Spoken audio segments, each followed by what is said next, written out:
बच्चों, कालिदास का पाठ आगे पढ़ेंगे। एतन्नाटकं प्राच्य पौरस्त्यैः समीक्षकैः बहु प्रशंसितम्।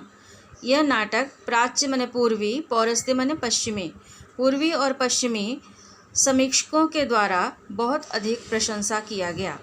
वस्तुतः कालिदासः, वास्तव में कालिदास मूर्धन्यतमः भारतीय कविर अस्ति, माने सर्वश्रेष्ठ भारतीय कवि हैं। एकतस्तस्य कृतुष, एकतः धनतस्य विसर्ग संधि।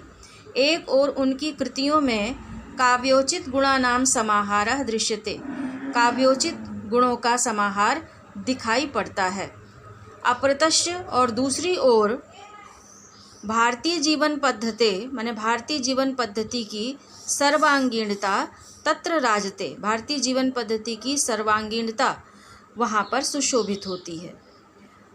काव्योत्कर्ष दृष्टिया माने काव्य के उत्कर्ष की दृष्टि से, तस्य काव्येषु उनके काव्यों में मानव मनसः माने मनुष्य के मन की सूक्ष्म अनुभूति नाम इंद्रधनु माने सूक्ष्म अनुभूतियों रूपी इंद्रधनुष कस्यापि माने किसी के भी हृदय को चित्तम, हृदय के चित्त को आवर्जित, सहृदय के माने सज्जनों के हृदय को आकर्षित करने में सक्षम है।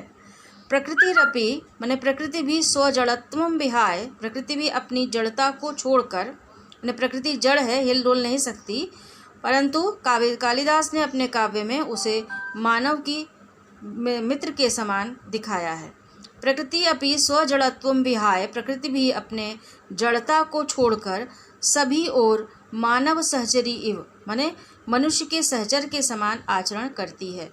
जैसे मेघदूत में बादल को उन्होंने दूत बनाया, जबकि बादल प्रकृति है, जड़ है, लेकिन उसे दूत के रूप में उन्होंने चित्रण किया है। रघुवंशे दिग्विजयार्थम, रघुवंश में दिग्विजय के लिए प्रस्थान करने वाले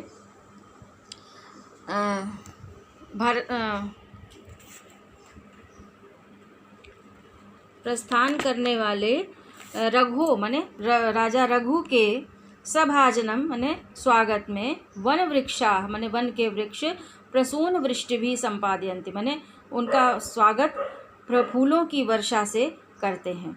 मेघे माने मेघदूत में विरहोत्कंठितस्य माने विरह में व्याकुल यक्ष की प्रेम विह्वलता का अद्वितीय सृष्टि परिलक्षित, अद्वितीय सृष्टि परिलक्षित होती है। मेघदूत में विरह में व्याकुल यक्ष की प्रेम विह्वलता का अद्वितीय वर्णन उनके काव्य में दिखाई पड़ता है।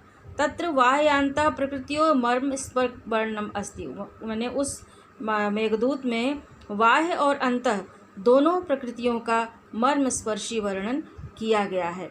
कवि दृष्टिया मेघ धूमज्योति सलिल मरुताम सन्निपातो न भूत्वा एक संवेदनशील मानवोपम प्राणी अस्ति, माने कवि की दृष्टि से, कालिदास की दृष्टि से मेघ माने बादल, धूम ज्योति सलिल माने बादल क्या है, धुआं, प्रकाश, और जल और हवा, इनका सन्निपात माने इनका समूह है, वही जल प्रकाश और हवा और धुआं, इन सब के मेल से बादल का निर्माण होता है।